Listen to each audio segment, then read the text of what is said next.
The Kenrick Golf Belt solves the problem of how to easily find your divot repair tool and ball marker. Our beautiful, genuine leather belts are made in the USA.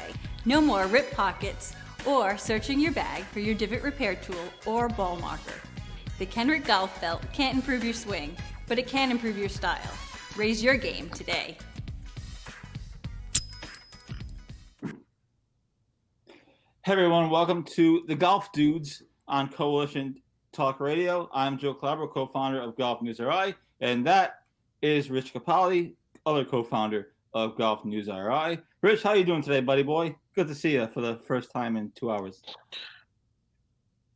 Yeah, after you whoop my ass with an 85 on my own course, I'm doing great. Yes, well, you know, it happens.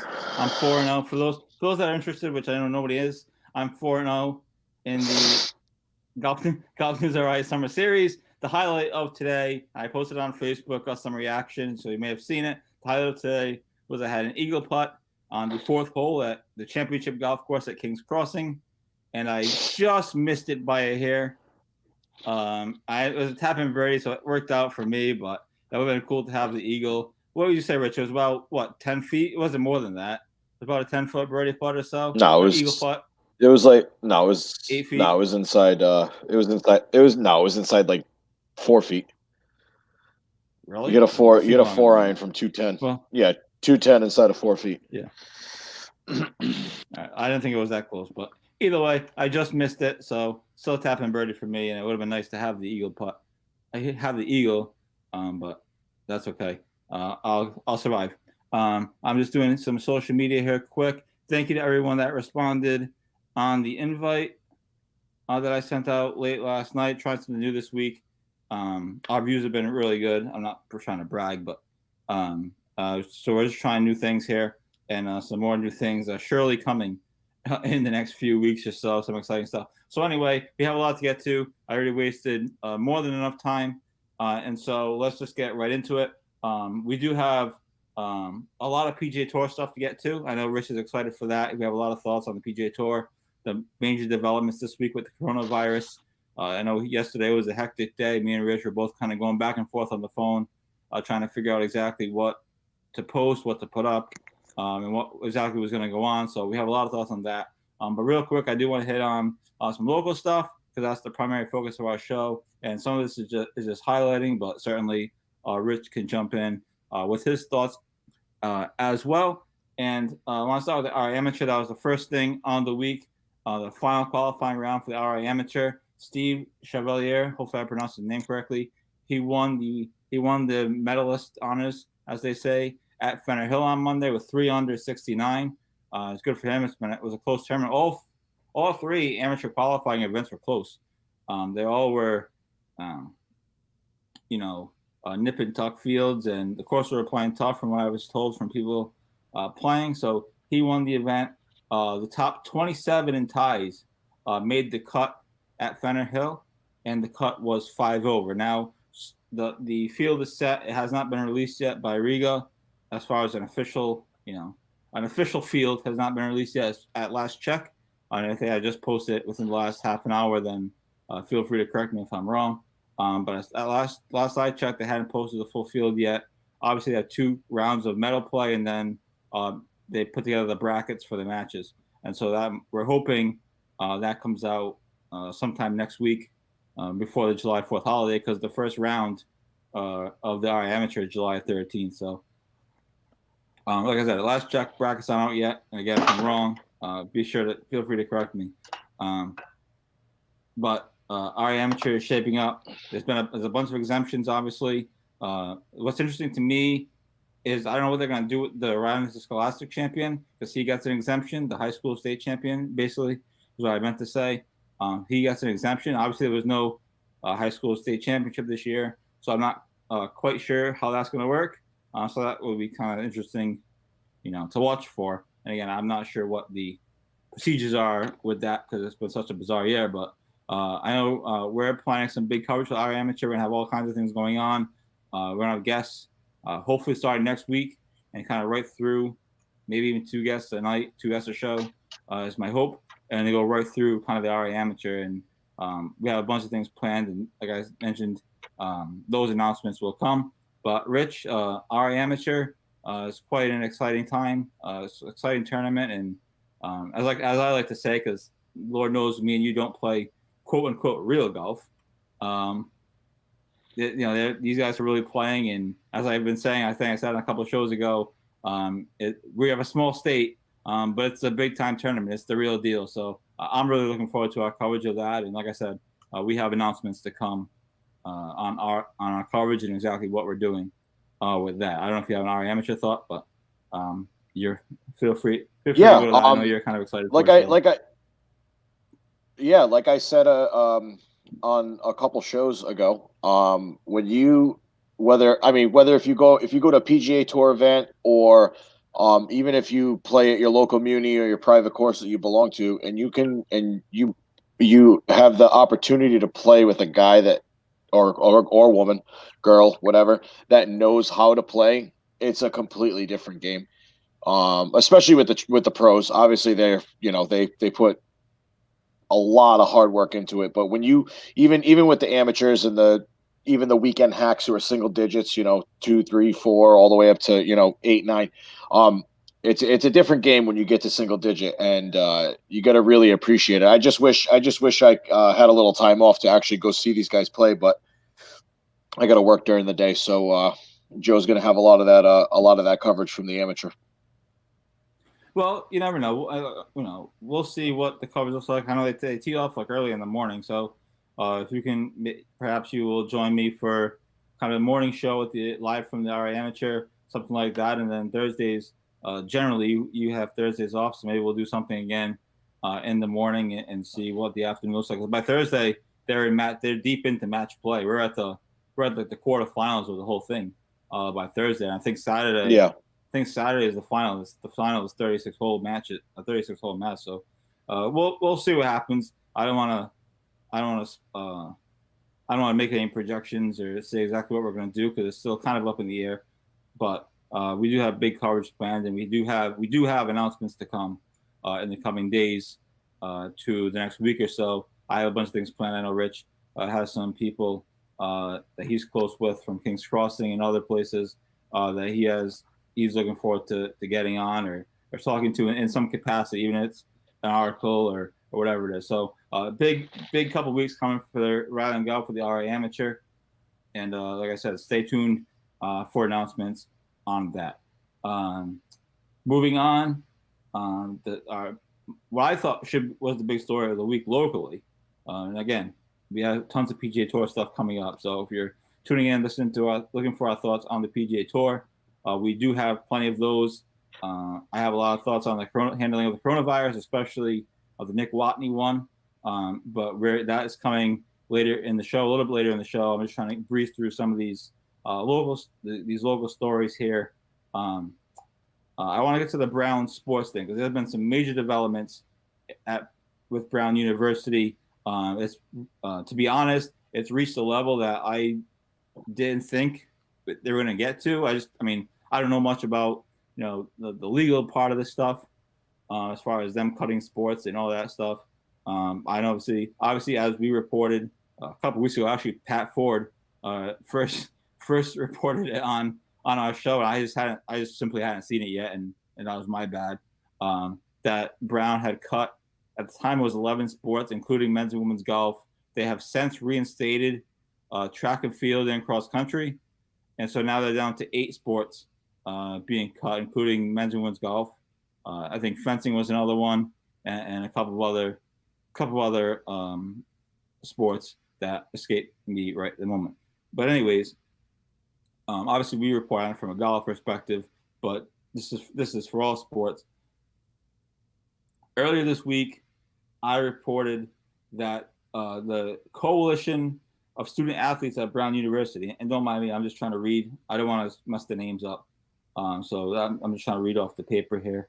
The Coalition of Student Athletes at Brown University hired the law firm of Winston and of course I can't read it. I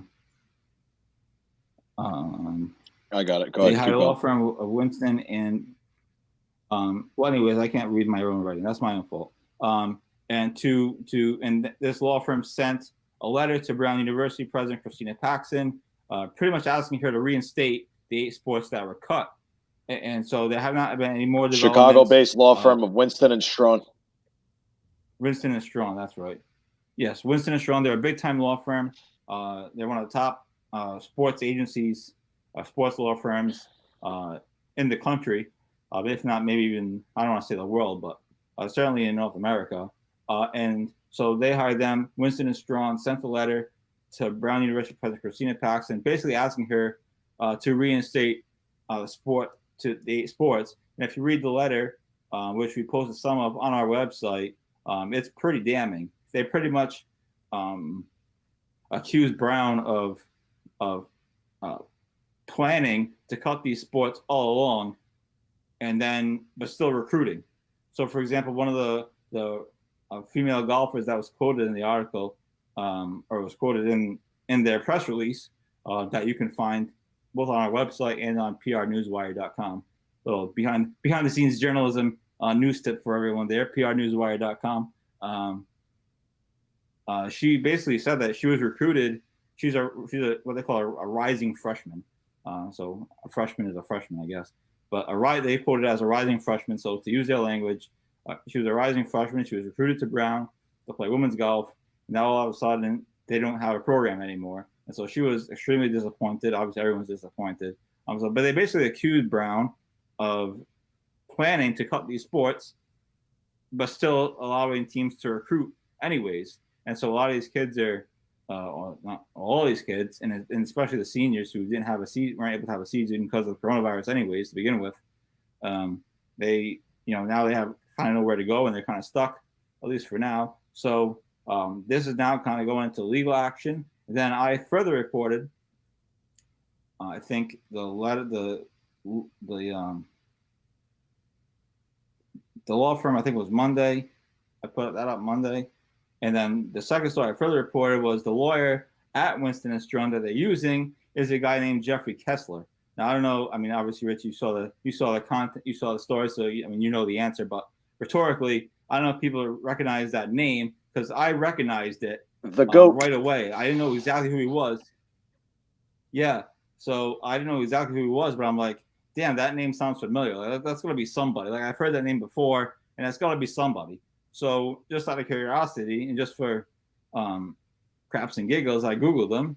And sure enough, which was one of my 2 thoughts, Jeffrey Kessler was the lawyer for Tom Brady during the Deflategate situation with the Patriots back in 2015, 2016. And so that's where I recognized that name from. It was kind of fun. I thought it was either that, or I thought, and this wouldn't even been close, but for some reason it clicked into my head. I thought it was either the Tom Brady thing or the Duke lacrosse scandal way back when, because the name was that familiar. And obviously the Duke lacrosse scandal was not even close, but it was a Tom Brady thing. And so Brown, the coalition of student athletes at Brown University, they're going take legal action. There's been no update, but they're going with the heavy hitters. They're going right to the top, Rich. And that's kind of where we are right now. And it's kind of amazing to think it got here. Yeah, that's it's a crazy situation, because these schools they give out scholarships to these athletes, and they have no intention of keeping the sports, and I say sports with an S. These colleges aren't cheap. They're like a couple hundred grand for your 4 years. And well, Brown's probably even more expensive. I couldn't even begin to tell you. But anyways, and they have no intention of keeping these kids on for sports. So then the parents are stuck with the, massive tuition bill that they weren't expecting to pay. I just think it's a crappy situation. And I hope they get what's rightfully theirs and what's coming to them. We have a couple of comments on the Facebook page. Again, thanks to everyone for responding via the invite that I sent out late last night, actually early this morning, depending on how you look at it. And Thanks to everyone for responding, trying something new this week. Like I said, our views have been good, but we're just trying something new, and that's what this is. We're here at Golf News RI. We're looking to try new things. If it doesn't work, it doesn't work. That's kind of what happens in live productions, and same thing with RI amateur announcements coming up. If things don't work, they don't work, and we'll just move on to the next thing and try to figure out a way to bring you guys the best content that we possibly can. Mario Martone comments in no uncertain terms that Brown is just an easy excuse. You can go on and read his exact comment. I don't want to get anyone in trouble. But he basically said it was a lame excuse to cut sports, and it's a saving money thing. And so people are fired up about the Brown University thing. Brown University story. And again, it's escalated to beyond kind of what I thought it was going to be. I don't know about. Oh no, that's going to get. That's going to get a lot of news, especially if Brown tries to push back with. I mean, like you said, it's a big law firm and everything, so they're not going to take it. They're not going to take it lightly on them, and I fully expect Brown to push back. So it's definitely going to make some news, definitely. And it's interesting to me, and I think one thing that will be if, and I don't know the answer to this, and I don't want to speak out of school because I really don't know the answer. If the sports are reinstated, right? I mean, the coaches and the players, they're almost like the, I don't want to say the wrong words, especially during this day and age. But if the sports get reinstated, it's almost like whatever. The school actually didn't really want you. They just reinstated you because you just to shut you up. Pretty much just to shut you up. Yeah. So then it's like, how are the players feeling? How are the coaches feeling? And so that's another interesting part of it. And obviously, when we get there, we'll certainly cover it and report on it, and maybe see if we can get people to come on the show and discuss the exact, legal ramifications of it, depending on what happens with this. But the coalition of students and athletes at Brown University, which is mostly, from my understanding, put together by parents of the athletes of all the sports. And again, we just covered the golf part of it, but it's all the sports. It's all the different sports that were canceled or cut, or whatever term you want to use, now down to 8 after the track and field teams and the cross country teams were reinstated, which I couldn't believe they were cut to begin with. But that's another story for another time. That's for Track and Field News RI in the near future. But we have that, and that'll be a developing story. Like I said, Brown right to the top. Jeffrey Kessler is the eye on the case. He worked with Tom Brady during the Deflategate. Obviously, that didn't end too well for Tom Brady, but Kessler is also, he did the Ray Rice case. I know everyone remembers that one. That was pretty controversial at the time. I remember what year that was, but he also did the NFL free agency thing way back when. He won that case. He's represented Oscar Pistorius, the amputee that was in the Olympics. I mean, I posted, it was Rich, I posted his bio on the site. It's like I think I wrote it. It's basically a who's who. Yeah, it's a long one. It's basically a who's who of legal cases regarding sports. So Brown right to the top. They didn't waste any time. And so this will be a developing story, and stay tuned to Golf News RI for anything that comes of it, any coverage or, whatever happens between now and then. But certainly a developing thing. On to my next thing. Just a couple of quick notes, or one quick note, and I know Rich, I want you to quickly talk about the event at King's Crossing tomorrow night. But real quickly, another story that we had this week that was pretty cool and should be fun is Triggs Memorial, one of the premier golf courses in Rhode Island. They're hosting the World Series of Junior Golf. It's a 2-day event. It's next Thursday and Friday, July 2nd and 3rd. Holy crap. July 2nd and 3rd at Triggs. Tee times have not been released yet. You can find the link to see the field on our website. But some of the best juniors in the Northeast are coming here to play a 2-day tournament. And I say the Northeast and not New England. because there are juniors coming down from New York. So I didn't want to leave them out. So to be safe, I just said Northeast. And that should be a fun tournament to follow as well. I know a few of them. Special shout out to the Kirkbride Women's Club champion, Kylie Eaton. She's playing in the event. She is the women's club, like I said, she's the women's club champion at Kirkbride. She is all of 15 years old.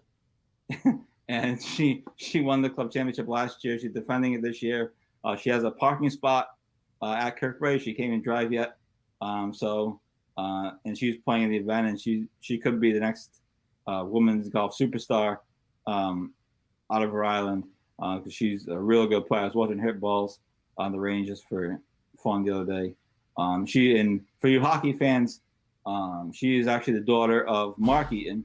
Mark Eaton was a defenseman for the Pittsburgh Penguins on their 2009 Stanley Cup team that beat the Red Wings. The Penguins lost to the Red Wings in 2008, and they beat the Red Wings in 2009, and he was a defenseman on that team. So she actually obviously has good bloodlines, and she's a stud player at Kirkbride. Like I said, she's getting set to defend the Women's Club Championship this year at Kirkbride. So a big event for junior golf at Triggs next weekend. We'll try to have coverage of it. I know next weekend's a holiday weekend, so we'll do our best to have coverage of it. And once they release the tee times for it, we will be sure to post those as well. With that, Rich, I know you want to get the PGA Tour stuff. I do want you to mention, because we talked about it for Harbor Lights. We posted about it for Harbor Lights, and speaking of which, I have to check tonight to see if they have anything this weekend, but that's not the point. We mentioned about Harbor Lights having live music events. We just found out today while we were at your club that King's Crossing is doing a live music event tomorrow night, and I just want you to give them some love real quick and just kind of promote that event if you could. Yeah, so Rob over at King's Crossing, he's got they're welcoming back their Live at the King. That's their summer music series. It's coming back after the Corona hiatus. It's going to be from 5 to 8 p.m. at the clubhouse. I'm pretty sure it's going to be outside. They're welcoming back the Crossroad Blues Band. It's actually going to be out on the green, on the putting green. So that's going to be nice. Come play 9, then enjoy great music. And we got Derek Machado in the kitchen. We saw Derek today slinging those drinks. Made some really, really, really good drinks today. So yeah, 5 to 8 not tomorrow for us, at the though. King. Not for us though. No. So yeah, King's Crossing, Crossroad Blues Band live on the green tomorrow, 5 to 8 at King's Crossing. Awesome. So make sure you get out, support live music. It's great to see golf courses leading the way in bringing live music back. Enough with the live streams. As good as they've been, it's time to figure out how to do live music, whether at restaurants or at clubs. There has to be a way. Where there's a will, there's a way. And if golf courses can figure out, granted they have a lot more space, I understand that.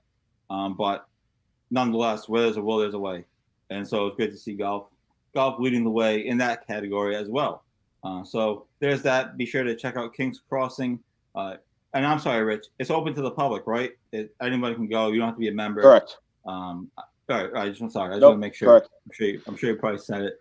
Well, that's what happens when the host doesn't listen. So there is that. Some Facebook comments. As we get into the PGA Tour stuff, Chris Lucier comments, says, don't forget there's a new PGA Tour video game coming out, PGA Tour 2K21, and that's something amazing too. It will be amazing. I am not as high on it as Rich is, but I'm not. I know we're just excited for a new golf video game. Just your boy Tiger's not on it, so. Yes, that's because they don't put the second greatest player ever in the video game. But that's another story for another day. We'll have that argument closer to when it comes out. Maybe we'll even play the game live on Coalition Talk Radio for you, just for fun. There we go. And the dog. Maybe it'll be something I can beat you at. Yeah, well, you can't beat me in real golf, so might as well beat me in video game golf.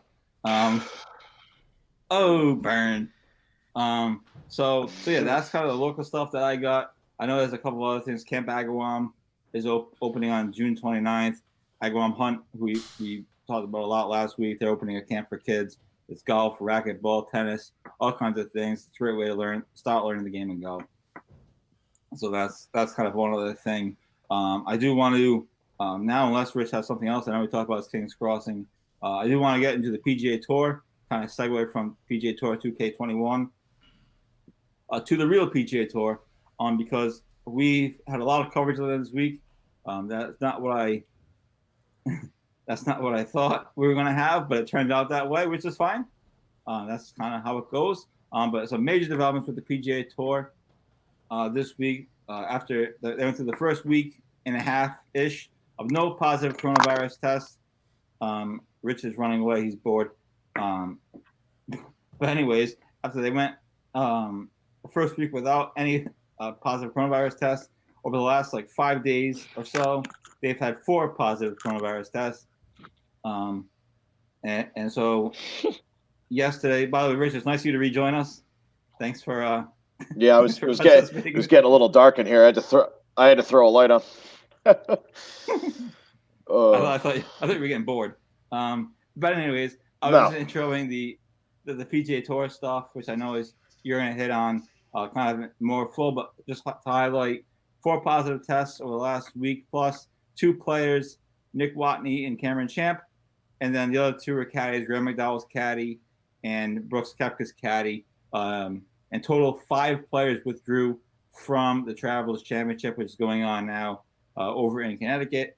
But, which I agree with, the PGA Tour, Jay Monahan held a press conference on Wednesday, which credit to Rich. He actually flagged it for me, and then I was on top of it from there. But big ups to him for flagging that and helping plan some of the coverage of it. But anyways, Monahan says basically the tour is going to go on, and they're just going to try to push through the virus. So Rich, I want to lead off with this. The coronavirus thing is the news.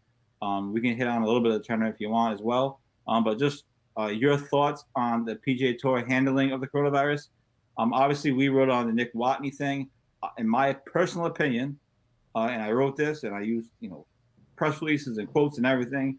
I thought they botched the Nick Watney case. I thought that could have been a disaster. Thankfully, it wasn't. I mean, who knows where these other cases came from? So maybe it was, but as far as we know, the Nick Watney thing, they survived that. I thought they botched that. I thought and the fact that he was at the course, and then I think they tried to cover it up by their statement. I thought that could have been a disaster for them, but they survived it. So kudos to them. You can't blame them for something they didn't do. But just generally speaking, your thoughts on that and your thoughts on how the tour has handled these coronavirus cases to this point. Yeah, so that whole Watney thing had me a little bit puzzled because JT called out the tour. I think it was last week at Harbortown, saying that the place was a complete zoo. There was people at the beach, packed beaches, packed bars, shoulder to shoulder, hip to hip, everything. And in my defense of the area, it's Myrtle Beach in the summer. I mean, I don't it's just what happens. You know what I mean? But to get to what you said about the cover up, I think I agree with you. I think the PGA tried to cover it up, but somebody leaked it. I'm not sure who that somebody was, but I firmly believe that that the PGA tried to cover that up. Anyways, so when I called you on Wednesday about Monahan flying down to Connecticut, right? I thought I missed that. Good call. I was 95% sure that he was flying down to Connecticut to cancel the Travelers. I thought there was no way you had 4 or 5 guys test positive in that tournament alone. Yep. Right. Yep. And who knows if any workers, whether it be hospitality workers, media people, who knows if they tested positive. But anyways, so I thought for sure, I was 90% sure he was flying down here to cancel the tournament. When I found out that he didn't, I agree with him not canceling or canceling the season or the tournament or anything in particular. I do believe that golf can be a sport where you can play through it. Like I said, Watney, McDowell, Koepka, all those guys and their caddies, they're going to have to take 2 weeks off, and do their mandatory 10 to 14 days. On another note, I will never understand how they're going to pull this off in other team sports, baseball, football, hockey, all that, basketball, all that stuff. I do not know how that's going to happen. At least with golf, it's a natural, socially distanced sport, except between the golfer and their personal caddy. But yeah, I definitely commend Monahan for not canceling it, because, like I said, this is one of the sports that can actually play through something like this. Yeah, I don't think they should have canceled it. I was nervous that they were going to cancel it, especially because after you told me about the press conference, Yeah, I literally learned. Right, I literally learned that all player interviews were canceled for that day, on that Wednesday, whatever it was. Usually Tuesday or Wednesdays at these golf tournaments. For those that don't know, usually Tuesday and Wednesdays are the big media days, right? That's where all the press conferences are, Yep. the interviews, etc. So when I saw that all player interviews were canceled on Wednesday, this was early afternoon. This wasn't like 5 o'clock at night. This was early afternoon. And when I saw all player interviews were canceled, I thought for sure they were canceling it, ending it, and maybe shutting down the tour. I even started a story to get that right so we can try to get it up as close to first as possible.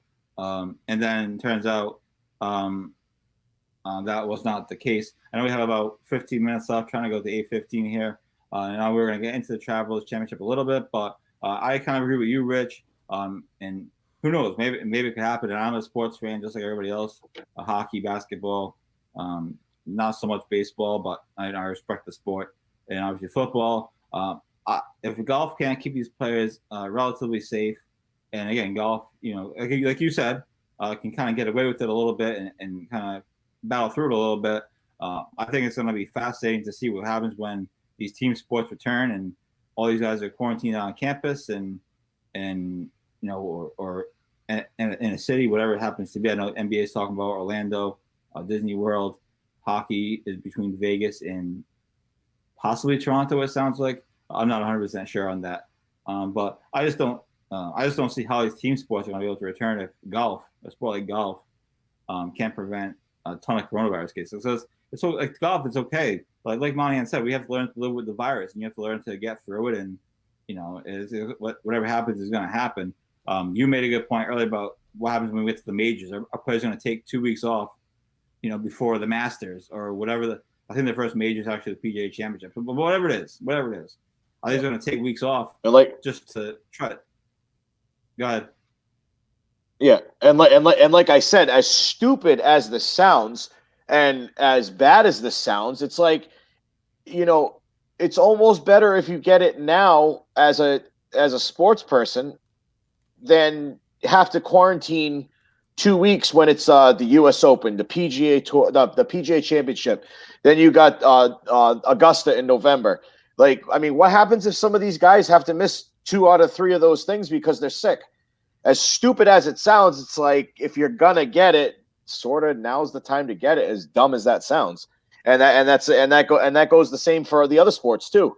It's like you almost get it now while you're in training camp and kind of be done with it. Hopefully, that's how it turns out. You get it and you don't get it again. But yeah, that's gonna suck once major season comes and some of these guys get it and they're not gonna be able to play in the majors. So that's my take on it, as if you want to call it controversial as it sounds. But yeah, that's my take.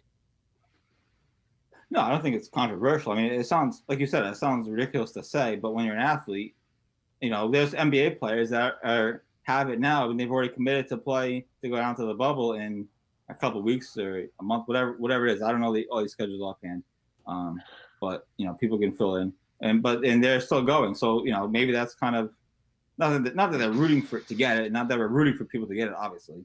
But maybe that's kind of what people are rooting are trying to do, and then kind of be all set. So a couple minutes left, 10 minutes left. Travelers first round today. I know the leader was 10 under. I know Rich has the leaderboard, and I'm gonna watch some of the replays of it tonight. Rich, takeaways from today's Travelers Championship. Who surprised you? Who disappointed you? I know there's a bunch at the top and a bunch of low scores today. Yeah. So the Canadian Mackenzie Hughes out of nowhere shot a 29 on the front today. 6 birdies on the front, 4 on the back. So he went 29 in and 31 out. Freaking outstanding. Just to run down the leaderboard, maybe like the top 10 right now. We got Mackenzie Hughes at 10 under. We've got Rory at 7 under. Schauffele at 7 under. My boy Victor Hovland from Oklahoma State at 7 under. Big boy Phil with them Cavs at 6 under. Sergio 6 under. Louis Oosthuizen 6 under. Bryson at 5 under. Rafa Cabrera Bello 5 under. Rahm at 4 under. Sorry. Patrick Cantlay at 4 under. What else we got here? Lucas Glover at 4 under. And Kevin Na at 4 under. That rounds out, I'll give or take and Harold Varner at 4 under. That rounds out your like top 17 so far. But yeah, weather looks decent for the New England area this weekend. So we should be good to go. Knock on wood. Hopefully we don't get any last minute surprises in the testing on tomorrow morning, Saturday and Sunday. But it should be an overall good weekend weather-wise. Yeah, real quick. I don't mean to put you on. Maybe I'm putting you on the spot. But I know you follow this stuff. Do you have any betting odds for our viewers offhand? I know you keep track of this stuff. I do. And again, sorry for putting you on the spot.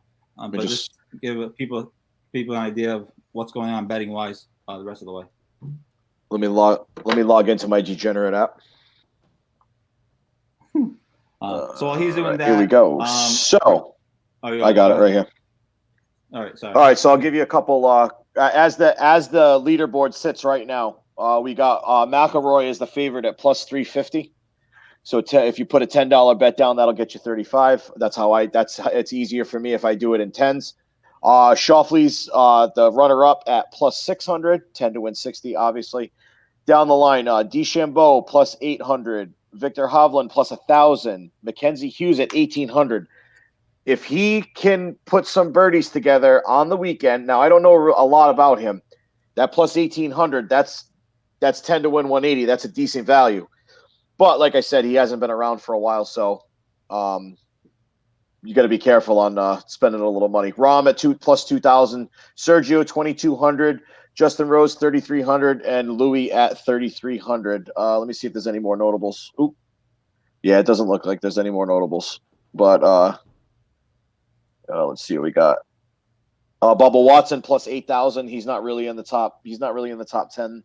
Jason Day at plus 8,000. So yeah, the big one would be Mackenzie Hughes at plus 1,800. But like I said, he hasn't been in the spotlight lately. So who knows how he's going to perform the last 2 days. Hey, neither was Daniel Berger and neither was Webb Simpson in the first 2 weeks. So Webb Simpson didn't. True. Surprising.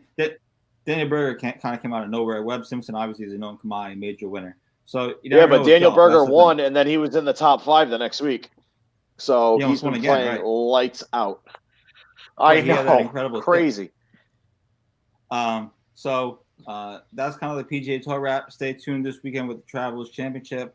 I know locally for me, I'm playing tomorrow afternoon with my friends. And then Saturday morning we have Kirkbraid's first Ryder Cup qualifying event, and our Ryder Cup versus Alpine hashtag beat Alpine. No, I love everyone at Alpine. I love everyone at Alpine, obviously, but that's kind of the hashtag we're going with this year. Yeah, so that'll be intense. Tournament golf. There's nothing better than it. Next week, obviously 4th of July weekend. And we have some plans for that. I don't want to 4-day weekend, baby. Let's go. Yeah. So I don't want to spoil anything, but we have some cool plans for that as far as the show and as far as content for the weekend. And you'll see that when we kind of roll it out. But we have that. So, Rich, I don't know if you have any final thoughts before we go. I know you're playing this weekend with your dad, and maybe you can play a little better than you did today. We can only hope. Lord help us. Wow, what a shot! Way to knock me out at the end of the show, bro. Wow. Yes. Yeah. Yes, that's my job. More of the same this weekend. Got work Friday, Saturday, playing with the boys on Sunday. Next week, 3-day work week. Got a 4-day golf weekend planned. 3 of which are going to be with this handsome fella on my left over here. Yeah. Guys, got any plans this weekend? Be safe and hit them straight. Awesome.